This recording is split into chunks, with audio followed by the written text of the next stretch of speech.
A ver, entonces creo, la primera de Ujú. todas, cuando llegas a Estados Unidos, Sí, llegas a California sí, a Los y Ángeles. a Los Ángeles y empiezas en un programa Mundo Latino y empiezas a, sigues en Los Ángeles y luego te vas.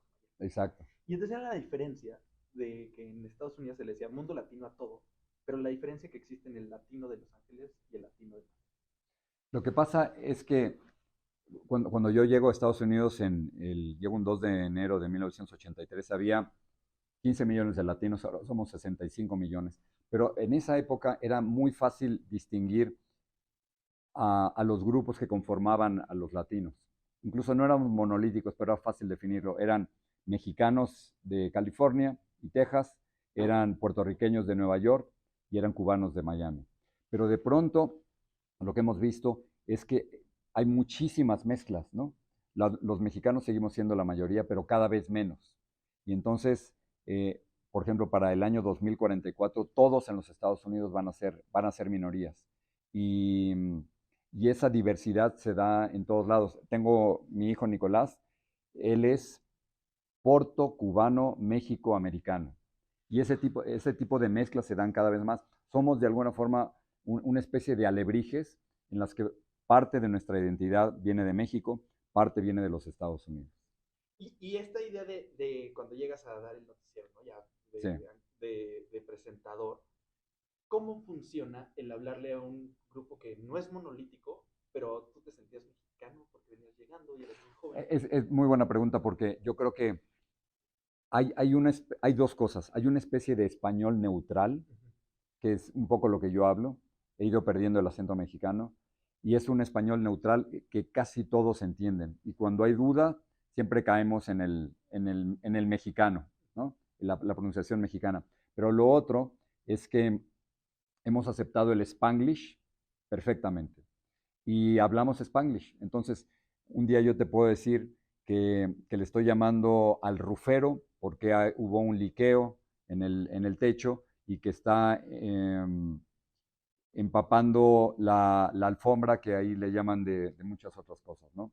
Entonces, todas, la idea de usar palabras en inglés está perfectamente aceptada, pero es una mezcla entre ese español neutral y un poquito de Spanglish.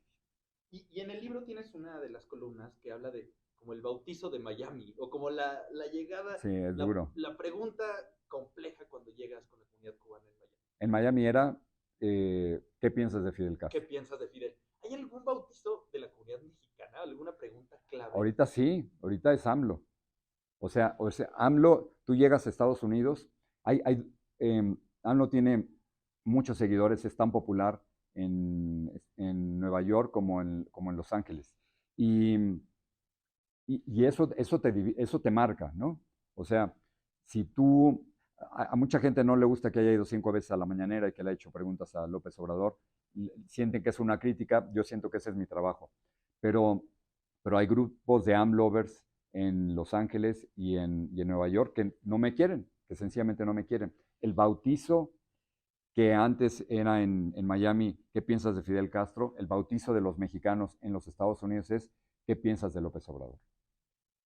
Y es una Y, y, pregunta. sí, y no hay eh, una respuesta tibia. O estás con López Obrador o estás en contra de López Obrador.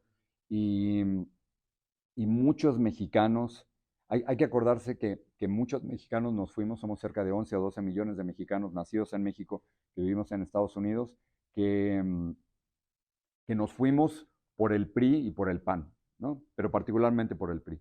Entonces, es fácil entender cómo millones de mexicanos en los Estados Unidos se identifican más con Morena que con el PRI o con el PAN. Y hay una parte de justo de los mexicanos que nos fuimos con el PRI, con el PAN y con estos años. ¿Tú te fuiste Que, también o no? no, de ¿No? hecho, a quien ¿O me te conoce, quieres? toda mi familia es yucateca, entonces yo no podría estar Ya, más lejos de Estados Unidos, pero quien ¿tú, me sí te conoce allá, ¿Tú sí te fuiste? tu familia es de Tijuana. Mi familia es de Tijuana, Ah, toda no, mi pues ahí está familia ya. se está yendo a Los Ángeles. Sí, claro, todo el tiempo vamos y Sí, venimos, ¿no? sí, la mía es yucateca, yo no podría estar más Hay lejos de una, hay ella. una escritora, Sandra Cisneros, que nos habla de que somos anfibios. Y eso es lo que ustedes seguramente viven. Vives en México y en Estados Unidos, entre el inglés y el español, entre el Spanglish, entre la carpeta y la alfombra. Estamos eh, estamos viviendo de muchas formas, somos a veces como alebrijes con distintas partes, pero esa es la forma de que vivimos y sobrevivimos ahí. Y el libro no es cronológico per se, No. pero sí notas un avance de los años. Y hay algo que empezaba, un tema que empezábamos a notar mientras lo Ajá. leíamos, que era el principio, el valor del sueño americano y esta idea de las oportunidades, el agradecimiento con la vida, ¿no? Que tuviste por ahí. Sí. Pero ese mismo, no es que se va perdiendo, pero el sueño americano ya no es igual el que era en los 80, el que era en los 90, el que es ahora. A ver, yo soy el estereotipo del sueño americano. O sea, yo llegué con muy poquito dinero, vendí un bochito que tenía y todo lo que yo tenía lo podía cargar. Mi guitarra, mi maleta y mis papeles. Pero yo creo que el sueño americano sigue vivo. Lo que pasa es que se va modificando. Pero ¿qué es el sueño americano? Es la idea de que un país te va a dar más oportunidades de las que tuviste en tu país de origen, básicamente. Que puedes vivir y como se ha modificado el sueño americano, a ver, y el sueño americano es tener trabajo, tener tu coche, tener casa propia, básicamente, ¿no?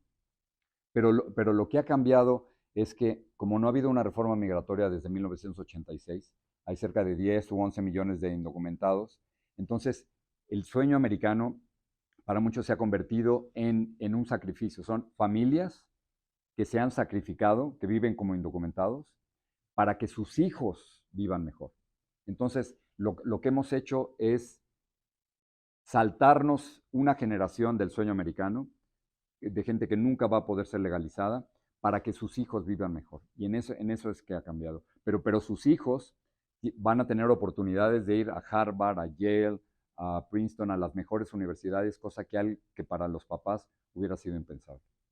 Pero esta generación son dreamers, ¿no? Es el término correcto. Exactamente, y los dreamers son muchachos que llegaron como indocumentados, niños que no tienen la culpa, o sea, llegaron algunos de 1, 2, 3, 4, 5 años y que todavía no se han legalizado, pero que gracias a su esfuerzo están viviendo de una forma mucho mejor que sus padres.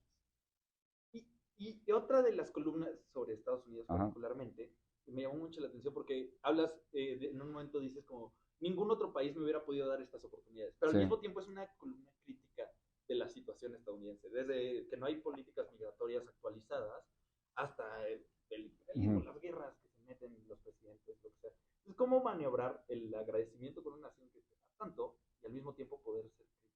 Es que la naturaleza de Estados Unidos es que a veces es muy pro inmigrante y a veces muy anti inmigrante. Y yo creo que yo estoy muy agradecido por las oportunidades que me dio los Estados Unidos, ¿no?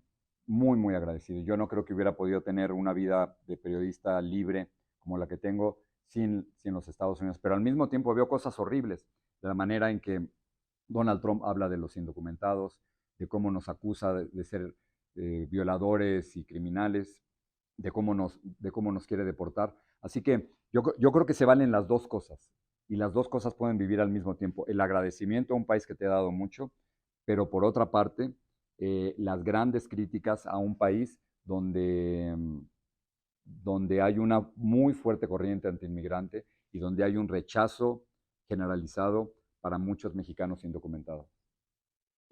Y en esta parte de la migración, hasta pláticas, ¿no? De la canción de Facundo Cabral de no soy de aquí ni soy de allá, tus columnas se publican aquí y allá. Aquí y allá, sí. ¿No? El programa de tele pues, sí sale más allá que acá, pero también te ven aquí. Entonces, ¿cómo notas la diferencia de cómo te ven? Las redes se ven en todos lados, ¿no? Ajá, las redes se ven en todos lados. Te saltas fronteras.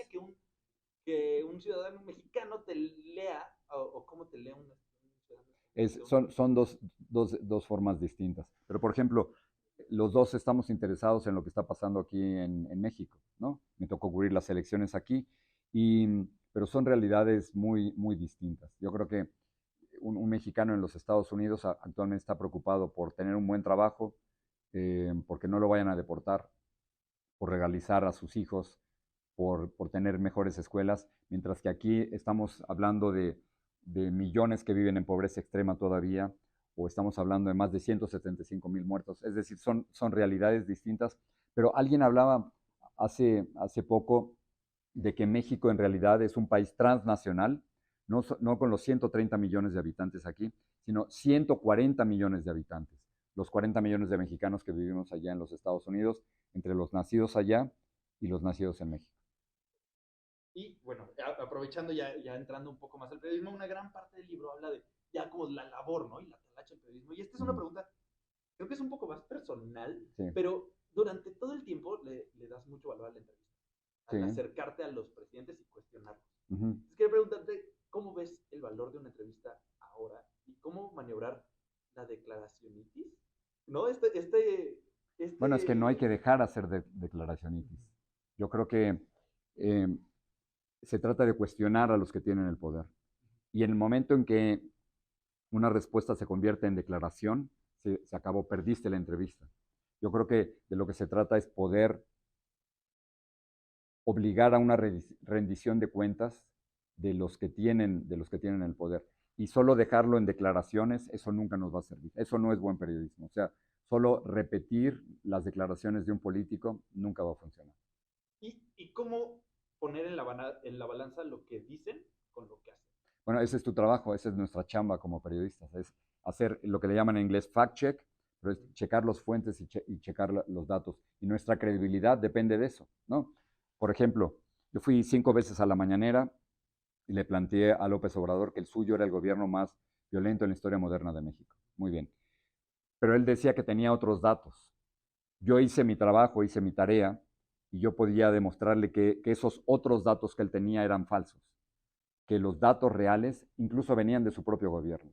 Así que nuestro trabajo, muchas veces nos toca como entrevistadores saber más del entrevistado que el entrevistado mismo, ¿no? Y es ahí donde hay un choque entre el político que te quiere mostrar una realidad que no existe y tú como periodista que tienes la obligación de mostrar exactamente lo que está ocurriendo. Lo tengo aquí marcado. Ajá. Segundos. Hay en la columna que escribes después de 9/11, sí, del 11 de septiembre. El martes que Estados Unidos perdió la inocencia. Ajá. Hay una frase que me llama mucho la atención, que es que poder que no se ve, poder que no se ejerce. Claro. Y al mismo tiempo, durante muchas partes del libro, señalas a los políticos, a los poderosos que insisten en verse todo el tiempo. Sí. Entonces, ¿cómo? Bueno, no, es que... ¿No sale esa diferencia de no, poder que no, al contrario, este poder que se ve es el poder de Trump, el poder de Biden, el poder de López Obrador, el poder de Maduro, el poder de Chávez, el poder de Nayib Bukele en El Salvador. Es ese el poder visible que se aseguran de que sea patente. Y muchas veces en el caso de América Latina el problema que tenemos es la acumulación del poder. Lo estamos viendo en México ahora con las reformas judiciales. Estamos viendo una acumulación, una concentración del poder en la figura presidencial. Creo que seguimos siendo una democracia, pero una democracia imperfecta. Y el principal problema de la democracia imperfecta mexicana es la acumulación del poder del presidente. Entonces, eso existe, o sea, poder que no se ve, que no se siente, no es tangible, pero a nosotros lo que nos toca es chocar con ese poder, ser contrapoder y obligar a rendición de cuentas. Las dos cosas existen al mismo tiempo. Y creo que, o sea, la otra pregunta que tenemos es un poco más formal, o sea, más sobre el libro. Sí. Es un libro que se escribe 30 poco años, tiempo, pero en 30 años al mismo tiempo. me tardé 30 años en escribirlo. Exacto, es un libro que te tardas 30 años en escribirlo y al mismo tiempo te tardas 6 meses. Exacto. ¿No? Es este vale. Y quería preguntarte, ¿cómo fue volver a leer tus columnas? Y lo pones hasta la introducción. Me parece que dices como, algunas no envejecieron bien. No, sí, y algunas no me reconozco. O sea, hay lenguaje y formas de escribir en donde yo no me encuentro ahí. Siento que las escribió otra persona. Y en realidad puede ser que sí las haya escrito otra persona. Es otro Jorge en otro momento, muy distinto. Y me cuesta trabajo reconocer ese joven de 24 años que se fue muchas veces de México, ¿no? A veces no lo encuentro, ya no sé dónde está. Y son muchos Jorges que vas encontrando a lo largo del libro. Perfecto. Y, entrevista, te quería preguntar por el título. Sí, cómo no. ¿Por qué ir con el así veo las cosas y no así las cosas o así he visto las cosas? No, porque yo creo que en el presente siempre estás mucho más vigente. Si te vas al pasado, hay una sensación en el lector de que estás con algo viejo, ¿no? Ajá. Entonces aquí la idea es de hacerlo actual. De hablar en presente. Exacto.